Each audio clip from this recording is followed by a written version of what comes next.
Bismillah. Assalamualaikum warahmatullahi wabarakatuh. Waalaikumsalam warahmatullahi wabarakatuh. Alhamdulillah. Wassalatu wassalamu ala Muhammad Rasulullah wa ala alihi wa sahbihi wa wala amma ba'd. Yang terhormat guru saya Profesor Azra, juga Profesor Husni, dan senior saya Pak Profesor Imam dan Mas Noto, Dr. Sudarnoto, Pak Ketua Sekolah atau Direktur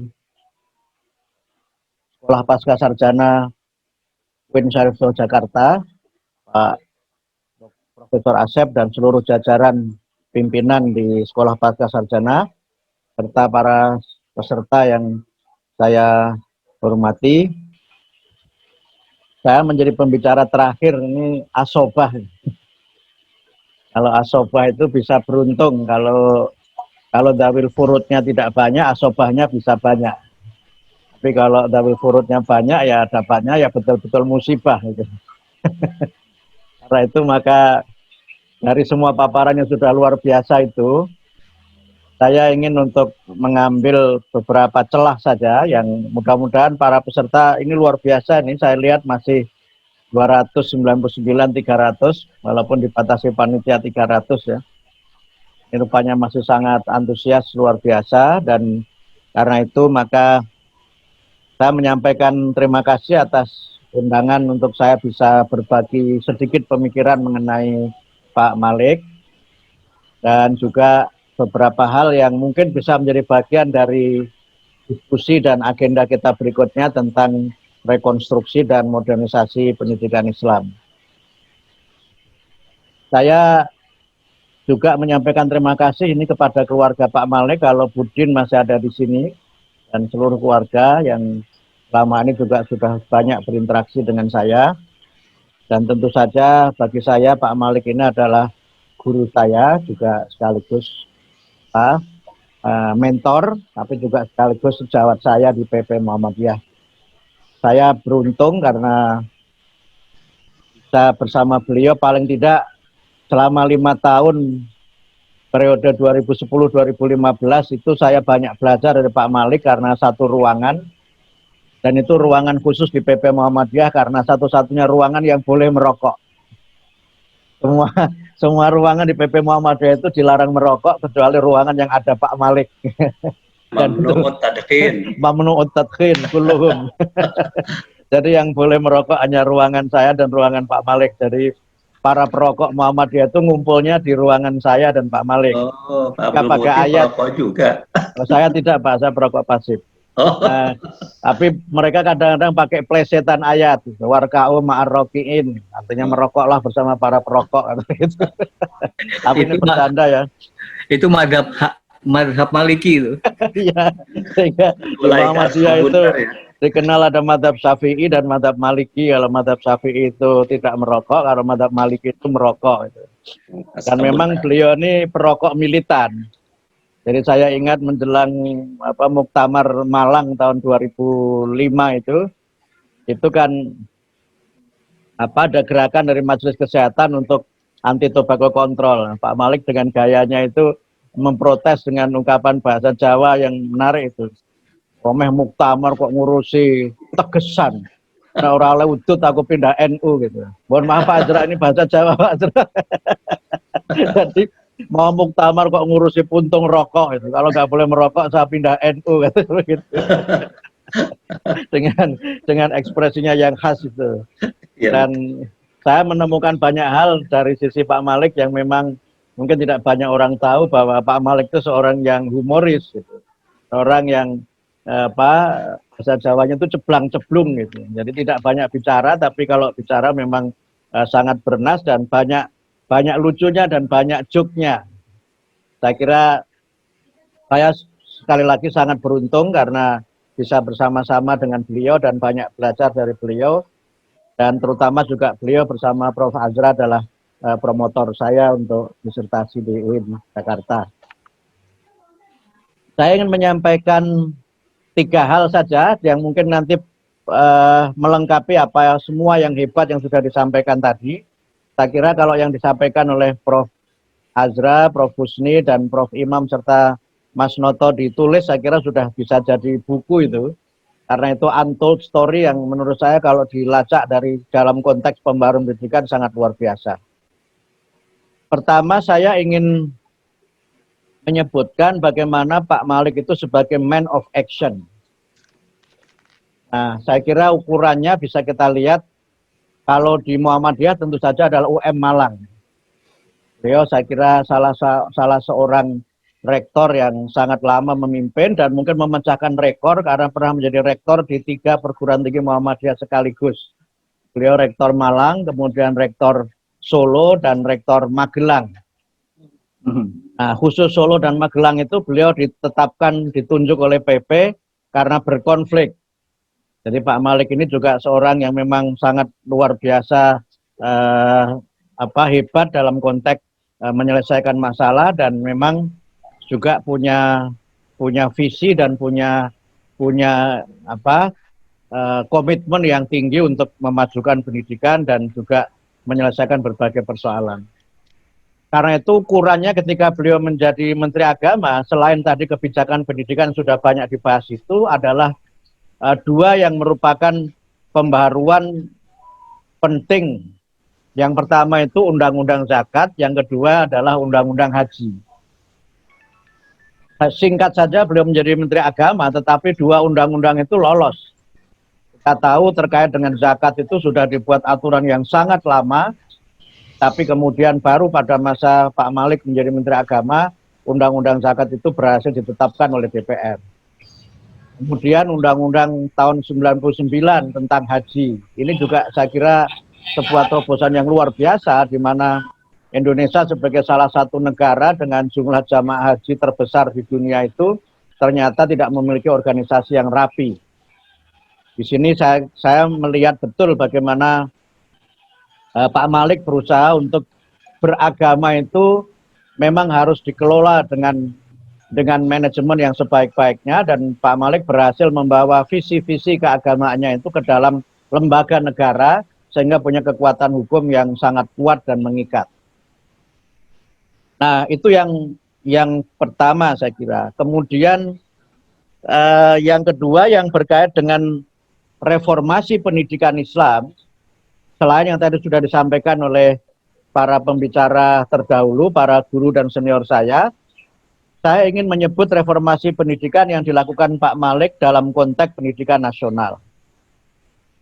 Satu yang saya kira tadi juga sudah disampaikan oleh Prof. Azra adalah tentang pengarus utamaan pendidikan agama Islam atau pendidikan Islam. Tetapi lebih dari itu menurut saya Pak Malik adalah seorang yang melakukan integrasi pendidikan Islam dengan sistem pendidikan nasional.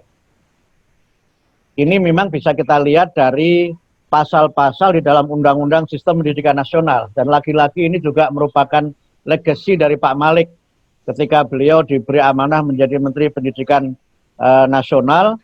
Undang-Undang 20/2003 itu bisa kita lihat memiliki banyak sekali aspek reformasi yang berbeda dengan Undang-Undang Nomor 2 tahun 89.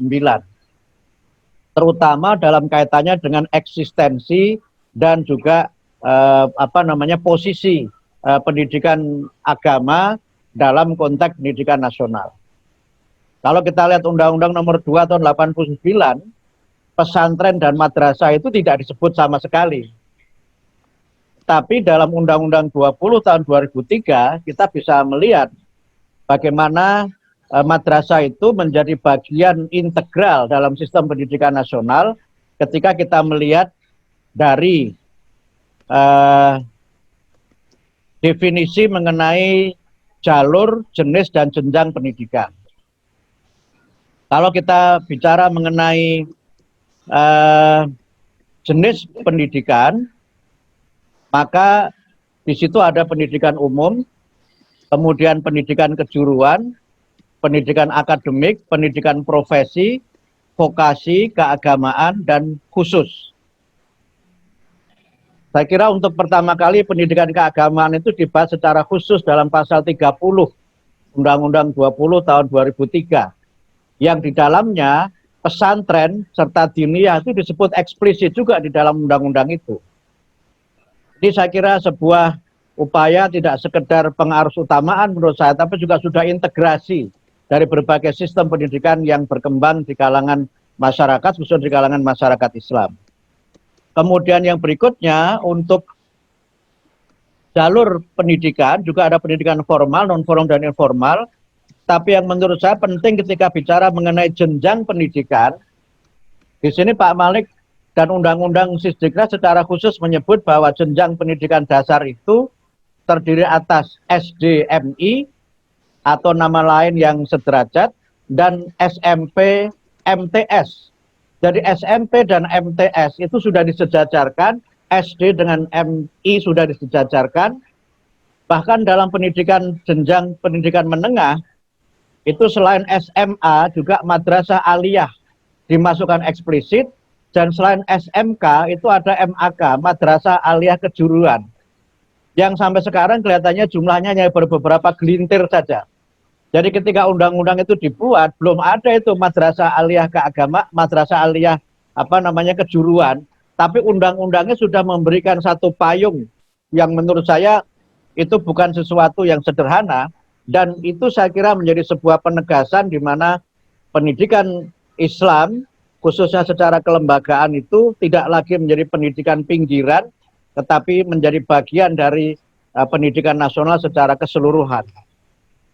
Tentu dengan segala konsekuensinya, tadi Pak Husni bicara banyak mengenai pendanaan, policy, dan seterusnya.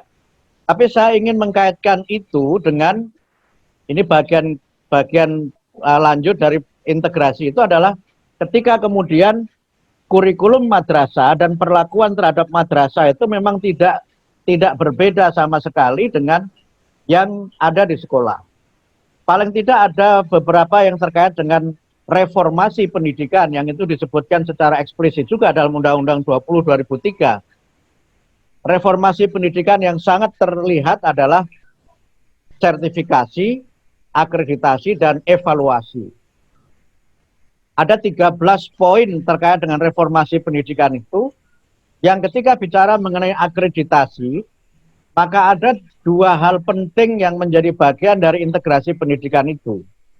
Yang pertama adalah integrasi antara sekolah dengan madrasah, di mana akreditasi bagi sekolah itu sama persis dengan madrasah. Yang itu kemudian ditandai dengan dibentuknya Badan Akreditasi Nasional Sekolah dan Madrasah. Yang sebelumnya akreditasi sekolah dan madrasah itu dibagi dua dalam dua kamar, ada bicameral accreditation lah, kira-kira bahasa lembutnya begitu, untuk tidak mengatakan dikotomi akreditasi. Ketika sekolah diakreditasi oleh Badan Akreditasi Sekolah atau Basnas, kemudian madrasah diakreditasi oleh Dewan Akreditasi Madrasah atau DAM. Sehingga walaupun sama-sama akreditasinya A, tetapi karena institusi yang mengakreditasi itu berbeda, maka masyarakat masih look down, masih melihat kepada madrasah itu dengan pandangan yang merendahkan. Dan kita mengakui betul lah bagaimana madrasah masih dianggap sebagai pendidikan kelas 2 itu prosesnya cukup lama untuk mengangkat madrasah itu dan para lulusannya menjadi lembaga pendidikan kelas 1 sehingga memiliki leverage yang luar biasa. Karena dulu madrasah itu diidentikan dengan kelompok sarungan dan seterusnya, sampai kemudian lahir intelektual seperti Pak Azumardi, Mas Noto, Pak Husni dan sebagainya, yang lulusan YIN tapi menerima pendidikan modern di negara barat yang berkelas.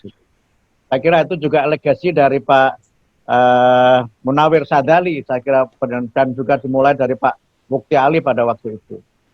Nah, dengan akreditasi yang sama, maka akreditasi madrasah itu sama persis dengan sekolah.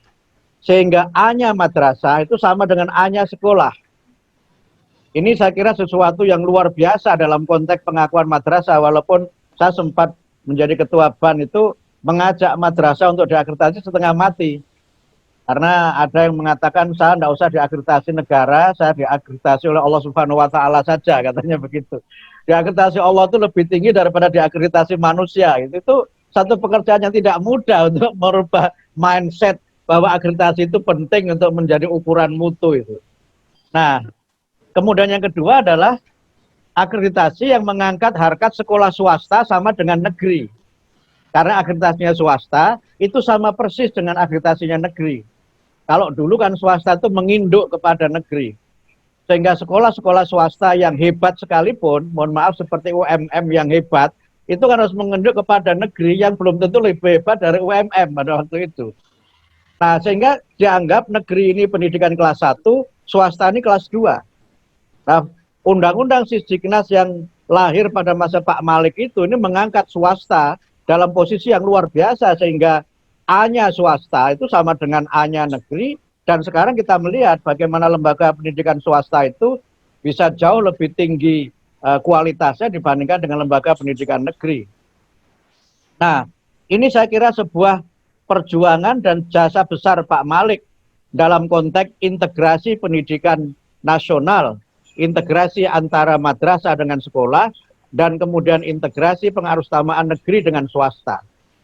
Dan itu yang tadi disampaikan oleh Prof. Edi, juga oleh Pak Husni dan Pak Imam, bagaimana kemudian partisipasi masyarakat itu didorong, dan Pak Malik lah yang kemudian mendorong school based management, dan kemudian merubah kurikulum dari kurikulum CBSA menjadi kurikulum KBK, yang itu merupakan konsekuensi dari kurikulum tingkat satuan pendidikan. Karena CBSA waktu itu kan dikritik, CBSA yang aslinya cara belajar siswa aktif, kemudian karena gurunya itu tidak aktif, muridnya aktif, akhirnya muncul kritik, cah bodoh saya okeh gitu. Artinya dengan CBSA itu anak bodoh makin banyak. Mohon maaf Pak Edi, saya banyak bahasa Jawa ini karena istilah-istilah Pak Malik juga banyak bahasa Jawa. Bagus Prof, bagus. Jadi kritik itu kemudian dijawab oleh Pak Malik, sehingga dulu yang namanya bikin kurikulum itu setengah mati memang. Harus pakai TIUTIK dan sebagainya kan. Kemudian dengan KBK, yang diukur adalah kompetensinya. Sehingga dengan kompetensi itu, guru memiliki keleluasaan untuk menyusun buku sendiri, kemudian kurikulum dibuat dengan sangat concise, yang memungkinkan adanya pengembangan dan pengayaan dengan kreativitas guru masing-masing. Nah, KTSP itu sebenarnya sebuah sistem ideal, di mana tadi Pak Edi, Pak Husni juga menyebut, bagaimana manajemen pendidikan itu diperkuat, sehingga sentralisasi yang seringkali membelenggu itu bisa kemudian dikurangi dengan tetap memberikan aturan yang bersifat nasional, tetapi ada keleluasaan. Dan ini saya kira mencerminkan pemikiran Pak Malik yang sering disampaikan itu, dalam memberikan aturan itu harus luas dan luwes gitu. Sehingga Pak Malik memang tadi menyambung Pak Imam, saya kira memang seorang yang jangankan dalam berislam, dalam bermuhammadiyah pun Pak Malik itu longgar. Sehingga Pak Malik pernah menyebut, opo itu NBM itu. Apa itu nomor baku Muhammadiyah? Muhammadiyah itu mindset, Muhammadiyah itu pola pikir. Asalkan orang itu maju, dia itu Muhammadiyah. Makanya mohon maaf seperti Pak Imam Suprayogo yang sempat lama di Muhammadiyah kemudian pindah ke NU, juga Pak Malik nggak masalah itu. Karena bagi Pak Malik bermuhammadiyah itu mindset. Gitu. Dan itulah yang kemudian tadi oleh Mas Noto disebut bagaimana Pak Malik ketika menjadi rektor juga terbuka gitu, dan berbagai hal lain yang menurut saya bisa kita bahas lebih lanjut pada diskusi yang lain. Nah, karena saya sudah agak lama, 3 menit yang terakhir bagian ketiga, tapi problemnya kemudian yang dirintis oleh Pak Malik dengan kebijakan Undang-Undang 20 2003, ketika madrasah ini mulai ditarik ke tengah, masuk dalam mainstream pendidikan, dan madrasah terangkat kualitasnya, saya kira UIN itu bisa menjadi contoh ya, ketika orang bicara pengamat politik kan dulu selalu UI, referensinya kan selalu pengamat politik UI. Sekarang hampir semua pengamat politik itu dari UIN, itu saya kira buah pendidikan yang luar biasa gitu. Sehingga itu bisa kita tunjukkan dalam banyak hal sebagai produk gitu dari kebijakan menjadikan IAIN menjadi UIN dan seterusnya itu. Nah, sayangnya kemudian memang ketika ada undang-undang otonomi daerah dan kemudian ada peraturan pemerintah nomor 17 tahun 2010, undang-undang otonomi daerah itu memang dalam beberapa hal punya implikasi terhadap nasib madrasah. Dan kemudian setelah ada PP 17 2010 tentang penyelenggaraan pendidikan, madrasah yang kemudian sudah masuk dalam sistem pendidikan nasional, ini kemudian mengalami proses pemisahan dari integrasi pendidikan nasional. ketika sekolah itu dikelola oleh pemerintah daerah dan ketika madrasah dikelola oleh Kementerian Agama, karena otonomi di dalamnya itu yang dimaksud tidak termasuk dalam otonomi kan adalah agama. Dan agama itu mohon maaf celakanya itu dimaknai sebagai Kementerian Agama. Padahal kalau saya baca di dalam naskah akademik dan risalah dari makna agama dalam Undang-Undang Otonomi Daerah itu, pengertian agama itu bukan Kementerian Agama, tetapi hal-hal yang berkaitan dengan urusan agama. Madrasah itu sesungguhnya adalah bagian dari pendidikan. Sehingga seharusnya kalau kita mengikuti aturan itu, seharusnya madrasah itu ya, ini boleh nanti menjadi diskusi ya, ini memang menurut saya akan lebih tepat diintegrasikan dengan pendidikan secara keseluruhan.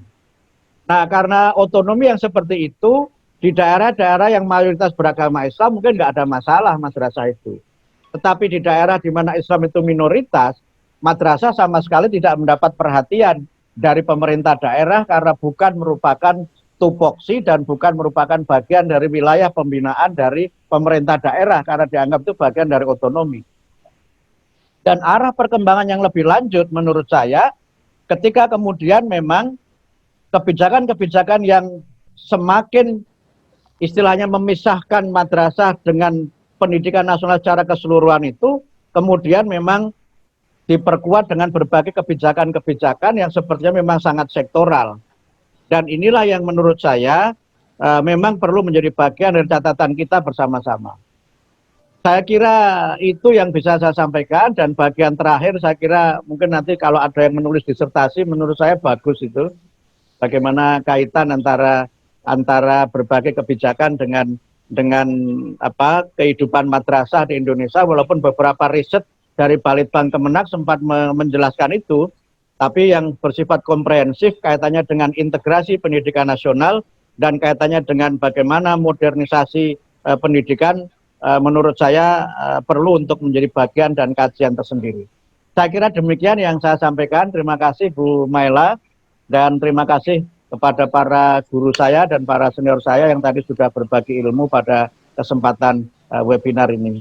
Saya akhiri, nasrul minallah wa fathun qarib wa basyiril mu'minin. Wassalamualaikum warahmatullahi wabarakatuh.